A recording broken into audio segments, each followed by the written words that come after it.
La tension entre voisins tourne au drame. 911, quelle est votre urgence? Hé, mon ami vient de se faire tirer dessus. Il est mort. Sa tête a été arrachée. Elle a explosé. Mais quand le suspect invoque la légitime défense, les enquêteurs restent sceptiques. Mais s'il est déjà devant vous et que vous êtes derrière lui, la menace a disparu, non? Mon chien était toujours juste là. La menace n'était pas partie, à mon avis, et je ne me sentais toujours pas en sécurité. Inside the Crime, présenté par Law and Crime. Je suis Elisabeth Milner.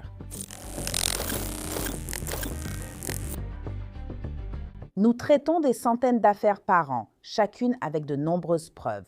Nous avons donc eu l'idée de vous laisser enquêter vous-même sur celle-ci. Nous avons ainsi créé les dossiers Law and Crime Plus. Nous parlons de preuves brutes, vidéos de caméras piétons, interrogatoires, photos de la scène de crime, appels aux 911 documents judiciaires, etc. Le meilleur, c'est que l'application propose tous les épisodes de Inside the Crime et des milliers d'heures d'émissions Law and Crime sans publicité, avec de nouveaux dossiers et émissions ajoutées régulièrement. Téléchargez Law and Crime Plus sur l'App Store via le lien dans la description ou sur le lien épinglé dans les commentaires pour débuter votre essai gratuit et découvrir les dernières affaires. Avez-vous vu Voisins sur HBL? Cette affaire aurait pu être un épisode. Ces voisins étaient en conflit depuis des années. Mais ce qui aurait déclenché cette fusillade mortelle, croyez-le ou non, ce sont deux choses, une voiture et un chien. Nous sommes le 28 avril 2024 à Fort Myers, en Floride. Vers 18h15, le bureau du shérif du comté de Lee intervient après des signalements de coups de feu. Law and Crime a obtenu l'appel au 911 où l'appelante indique que le tireur est encore sur place. 911, quelle est votre urgence? Hé, mon ami vient de se faire tirer dessus. Il est mort. La moitié de sa tête a été arrachée. Quelle est l'adresse, monsieur? Je ne sais pas. Fort Myers, des types arrivent à l'armée. Très bien, monsieur. Pouvez-vous me donner votre adresse? Madame, Quelle est votre adresse? je ne connais pas l'adresse, je suis tout. Dites-moi exactement ce qui s'est passé. Le chien d'un garde était sur la route. Mon pote ne l'a pas vu. Je lui ai dit de surveiller son chien. Alors mon pote s'est arrêté. Le gars nous a pointé son arme. Je croyais que c'était un pistolet à plomb. Donc il n'a pas tiré. Mon Dieu, vous êtes trop mignon, bordel! Mec, oh mon Dieu! Oh mon Dieu! Où est-il allé après lui avoir tiré dessus? Il est juste là, debout, avec son arme encore en main. Il est toujours là? Il est toujours ici. Il est dans sa cour en ce moment. Nous étions au milieu de la route. Oh mon Dieu, mec. Il m'a bousillé le doigt, mec.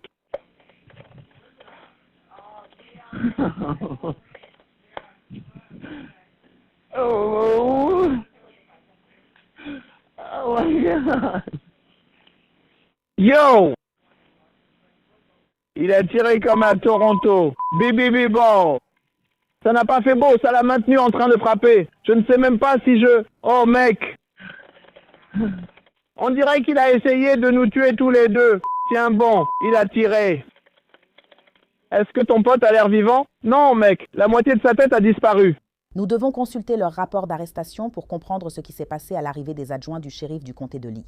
Il est écrit, je cite, « Les adjoints du shérif ont localisé deux hommes sur la propriété voisine, nom supprimé et Andrew Perkins. Les adjoints du shérif ont également trouvé un camion avec plusieurs impacts de balles à l'arrière de la cabine et de la benne, ainsi qu'un homme inconscient, plus tard identifié comme non supprimé, sur le siège du conducteur avec de multiples blessures par balle. Les adjoints du shérif ont sécurisé les lieux et les ambulanciers ont constaté le décès de non supprimé sur place. Les lieux ont été sécurisés en attendant la suite de l'enquête.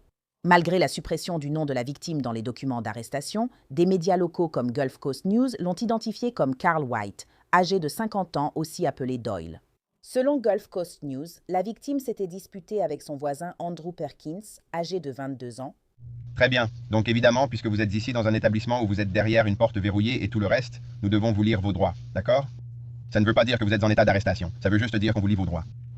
Vous avez donc le droit de garder le silence. Rien de ce que vous direz ne sera retenu contre vous au tribunal, comprenez-vous? Oui. Andrew Perkins fait face à la détective car des témoins l'accusent d'avoir tiré sur la victime. Nous sommes ici pour l'incident survenu chez vous aujourd'hui. Expliquez-moi simplement votre point de vue et ce qui s'est passé là-bas. Donc plus tôt dans la journée, j'ai aidé mon pote à déménager. Il s'installe dans un atelier. Je lui ai donné un coup de main. Ensuite, nous sommes rentrés chez moi pour nourrir mes chiens. Ta maison, c'est bien ça? On est allé là-bas, on a nourri mes chiens, on les a sortis. Doyle et Tyson, les deux gars dans le camion, on a eu trop de problèmes avec eux par le passé. Il y a eu d'innombrables appels où vous êtes venus là-bas pour vous occuper d'eux. On a finalement réussi à le faire partir de chez elle. C'est la sœur de ma grand-mère, donc c'est comme une deuxième tante de sa propriété. Ma sœur et son mari ont cette propriété maintenant. Et ils sont là-bas. Laisse-moi te donner ça rapidement. Ouais. Ceci est juste une carte de l'endroit. Donc ça, c'est ta maison, non? Oui. Donc cette cabane juste ici. Donc mon... La sœur de ma grand-mère vit là. Et ils ont, tu vois, tu peux un peu voir ici une vieille image de juste des déchets et plein de trucs volés par ces types. Tout ici en bas était une très grande organisation de trafic de drogue à l'époque, il y a plus de 20 ans avant même que je sois né. Donc rien que des problèmes avec ces types. Andrew avoue à la détective que c'est lui qui a tiré sur Carl White, alias Doyle, mais André affirme qu'il se défendait. Je me promène toujours sur ma propriété avec mon fusil à air, c'est mon habitude. Mon oncle avait la première maison sur la route. C'est pareil, il n'y a presque que de la famille sur cette route. J'étais là-bas et je restais assis à regarder, comme je le fais toujours. Je m'assure juste qu'ils sachent que je les vois et que je vois ce qu'ils font. Et ils commencent à partir. Doyle, il a appuyé sur l'accélérateur. Mon chien a sauté dehors, a essayé de le poursuivre et il ne ralentissait pas. Il continuait juste d'accélérer. Et j'ai dit non, tu n'essayes pas de renverser mon chien. J'ai levé mon fusil. Moi en train de défendre mon chien. Et quand je l'ai baissé, j'ai dit ouvre juste les yeux quand tu conduis sur la route parce que tu n'habites pas ici. Moi j'habite ici. Ces gars-là habitent ici. Mes chiens habitent ici. Ils font tout toute la journée. Aucun problème. Nous avons ensuite ici. Je vais te donner le papier. Prends ce stylo et ce papier. Montre-moi juste ce dont tu parles, où c'est arrivé, et un peu. What was going on there? Donc je suis assis là, assis juste ici. Je faisais juste des allers-retours à l'extérieur du camion et ils viennent juste de charger une autre remorque juste ici. D'accord. Sur sa propriété, ce qu'ils ne sont pas censés faire, parce que la personne qui vit ici n'est pas propriétaire, c'est ma sœur et son mari qui le sont. Toute cette parcelle de terrain, ils la possèdent, c'est bien ça. Donc ils conduisaient un jusqu'ici, mon chien est juste là. Je suis juste ici, ils sont dans le camion là-bas. Et nous avons échangé quelques mots, et j'ai dit que c'était après qu'il ait couru ici. Il a couru et... Ils ont failli écraser mon chien. Et ils ont dit qu'ils allaient revenir et apporter quelque chose avec eux pour régler mon problème. Donc j'ai pris ça comme une menace, premièrement et deuxièmement. Non seulement il a essayé de partir en trombe, mais il a aussi tourné son camion pour me percuter alors que j'étais sur ma pelouse juste là. Il a tourné et a appuyé sur l'accélérateur. Donc à ce moment-là, j'ai sauté sur le côté, j'ai reculé d'un pas, j'ai levé mon fusil et j'ai tiré. C'est simple, c'était de la légitime défense. Combien de fois avez-vous tiré avec le fusil? Vous le savez? Je n'ai pas compté. Je ne sais pas. I think that magazine. Il restait environ 10 ou 15 balles de ma dernière visite au stand de tir. D'accord. Tu sais, j'en avais 15. Je crois, je ne sais pas. Depuis qu'André a avoué la fusillade mortelle, les enquêteurs se concentrent maintenant sur la chronologie et sur la question de savoir si ces déclarations de légitime défense tiennent vraiment la route. Et est-ce que vous vous êtes parlé plus tôt dans la journée, avant ça, avant que vous sortiez ici? Ou bien est-ce que vous êtes juste sorti ici simplement pour, en quelque sorte... Je suis sorti juste pour m'occuper des... Tiens, D'accord. Je fais ça d'habitude car j'étais parti tôt ce matin pour de la manutention de scène. On montait la scène à la Hertz Arena. Je l'ai aidé à déplacer quelques affaires pendant environ 4 heures, puis on est rentré chez lui, où j'ai déplacé quelques affaires pour lui avant qu'il me redépose pour que je m'occupe de mes chiens, ma voiture étant en panne. Et puis tout ça est arrivé. oui, d'accord. Et je veux juste m'assurer encore une fois, donc vous étiez dans cette zone ici quand tout a commencé et il était plus ou moins à côté de vous. D'accord. Très bien. Comme je l'ai dit, j'ai grandi entouré d'armes à feu. Mon père était garde forestier. Mon grand-père, qui vivait dans sa maison, connaissait très bien le service du shérif. Je ne tirerai pas sur quelqu'un seulement parce qu'il m'énerve. Il faut que ma vie soit réellement en danger. J'appuie sur la gâchette. J'ai mon permis de port d'armes. Il aura aussi le sien. J'ai tout cela. Je comprends ça, Donc je dis simplement que c'est de la légitime défense. Et qu'est-ce qui se passe si je me sens menacé sur ma propriété? Et aussi la vie de mon chien était en danger à ce moment-là. C'était quoi l'arme là-bas? Elle ressemblait à quoi? À Rockinsey? Et c'était laquelle? Décrivez-la moi alors. À quoi elle ressemble? Elle est noire, verte, beige, Un mélange de beige et noir. avec une lunette dessus. D'accord. Et des organes de visée rabattables. D'accord, tu sais? PMEG. D'accord. Et c'est celle qui était devant la maison posée sur une chaise. Ouais, d'accord. Le seul à R15 là-bas. Alors, à quelle distance penses-tu que tu étais de lui quand vous étiez ici, debout l'un à côté de l'autre? Le camion était à côté de toi. À quelle distance étais-tu? 3 mètres? 1,50 m?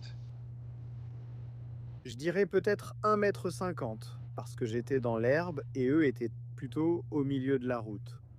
Mais ils continuaient à se rapprocher du côté herbe de la route.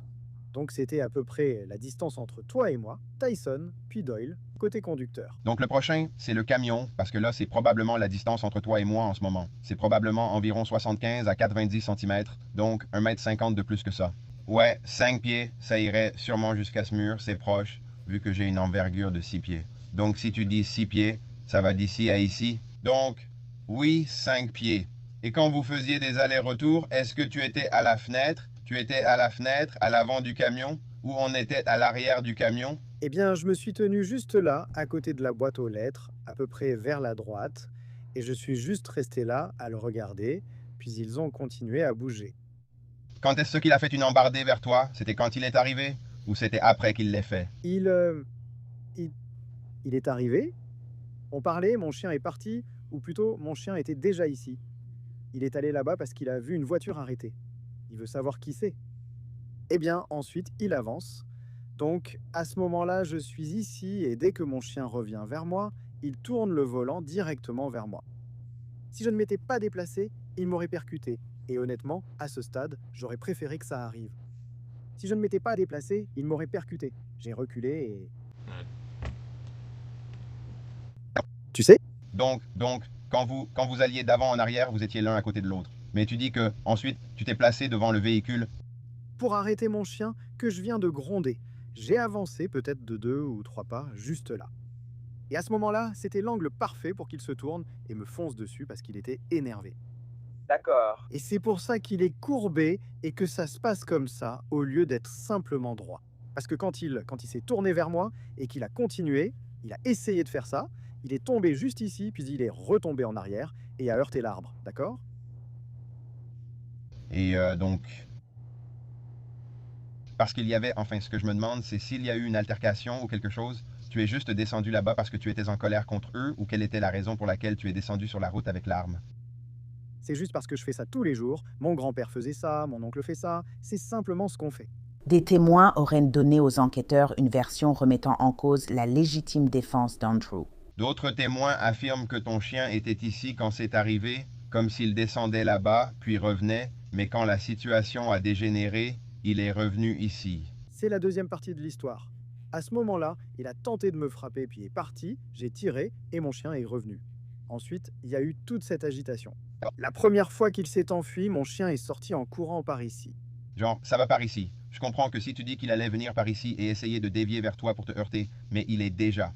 Parce que toutes les balles, tout ce qui a été tiré vient de l'arrière du véhicule. Tout est à l'arrière du véhicule, vers l'avant. Ouais, tu tires en tournant. Il a tourné, il a essayé de me heurter, je me suis écarté et à ce moment-là, il a appuyé sur l'accélérateur. Et à ce moment-là, je suppose que j'étais derrière le camion. Tu sais, je ne connais pas exactement la distance, ni si j'étais directement derrière. Je veux dire, je n'ai jamais fait ça auparavant. Ouais, C'est ça! mais s'il est déjà devant toi et que tu es derrière, la menace n'existe plus, n'est-ce pas? Mon chien était toujours là. La menace n'avait pas disparu selon moi. Et je sentais toujours que mon chien n'était pas en sécurité. Je ne me sentais pas rassuré pour mon chien. D'accord, et donc tu étais plus... Il a tenté de me renverser avec son camion et sa remorque. Après le passage de la voiture, vous tirez, mais tu t'inquiètes plus pour le chien que pour ta sécurité. Oui, donc est-ce que vous avez déjà eu des problèmes ou quelque chose avec lui qui aurait essayé d'écraser le chien auparavant ou quelque chose comme ça? Où ça s'est produit plusieurs fois. Il roule à 50, 60 sur cette route privée. D'accord. Et mes chiens sont dans leur jardin et ils voient une voiture. Ils sont dressés jusqu'à un certain point pour revenir quand on les rappelle. Quand ils voient quelque chose, ils foncent. Surtout ces gars-là qui n'aiment vraiment pas ça. En traversant la route, j'ai failli le percuter. Mon autre chien, mes autres sœurs sont là-bas pendant le week-end. Phil a 3 jeunes enfants. Tu sais, ce n'est que des ennuis avec ce qui se passe aujourd'hui. Quoi? Quelle était la raison aujourd'hui pour laquelle tu l'as arrêté pour lui parler? Et alors, s'il a déjà fait ça avant, s'il a déjà failli heurter le chien, pourquoi aujourd'hui as-tu décidé de prendre l'arme et de tirer sur lui? Il s'est vraiment approché de heurter mon chien la 2e fois pendant cette interaction.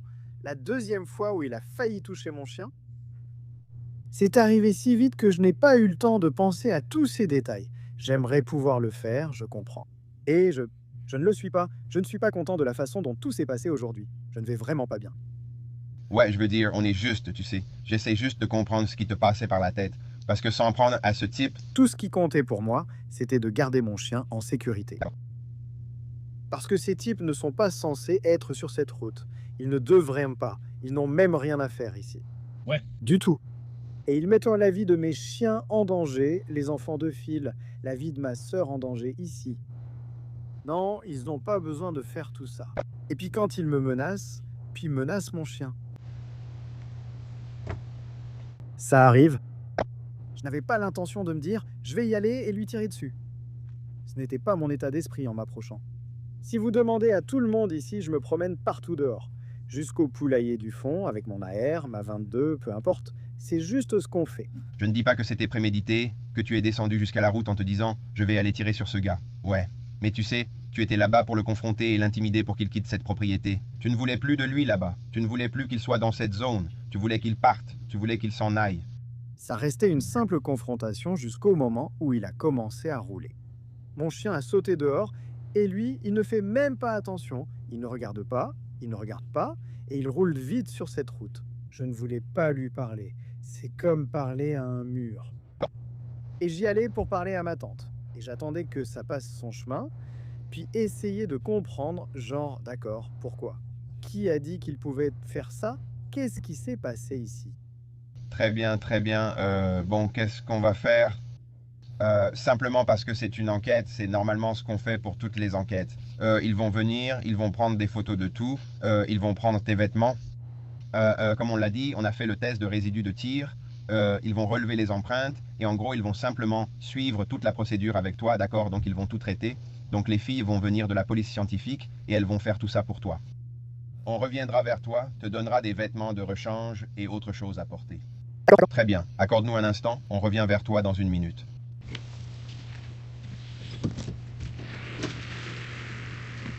Perkins, oui. Monsieur. D'accord. Donc je sais que vous avez parlé avec le détective Murphy là-bas. Je l'assiste simplement dans tout ça. Alors, voilà ce qu'on va faire. J'ai un mandat de perquisition pour prélever votre ADN, des vêtements et autres éléments, afin d'accompagner l'enquête. Donc je dois d'abord vous lire ceci, et vous en aurez aussi une copie. Donc ce n'est rien de trop fou. Ne faites pas trop attention au langage et tout ça. Je dois simplement vous lire quelque chose. Gardez vos questions pour la fin, d'accord? On commence. Il est 1h19.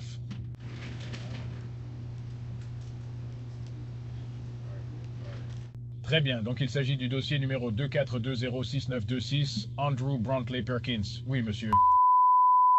Oui, monsieur, et vous habitiez à North Fort Myers, Floride, c'est bien? C'était votre adresse actuelle. Nous sommes ici au bureau du shérif du comté de Lee. Merci pour votre patience. Je sais que la nuit a été longue là-bas. 2. Andrew Perkins a été arrêté, accusé de meurtre au second degré et de tentative de meurtre au second degré. Il a plaidé non coupable et a été placé à la prison du comté de Lee sans possibilité de libération sous caution en attendant son procès. L'affaire d'Andrew Perkins a été présentée devant un jury à l'automne 2025. Son avocate a soutenu pendant le procès qu'André avait agi en légitime défense. Cependant, le jury aurait rejeté sa défense fondée sur la loi Stand Your Ground. Andrew Perkins a été reconnu coupable de toutes les charges, malgré la demande de nouveau procès de son avocate, refusée en octobre 2025. En mars 2026, Andrew Perkins a été condamné à 40 ans de prison, selon un communiqué de presse du bureau du procureur de l'État pour le tribunal du 20e circuit judiciaire. Après sa libération, Andrew Perkins sera en probation à vie. Les registres indiquent qu'il purge sa peine au département des services correctionnels de Floride. Sa date de libération est prévue pour 2064 lorsqu'il aura une soixantaine d'années. Merci d'avoir suivi cet épisode de Inside the Crime. Je suis Elizabeth Milner et nous nous retrouvons ici demain pour une nouvelle affaire.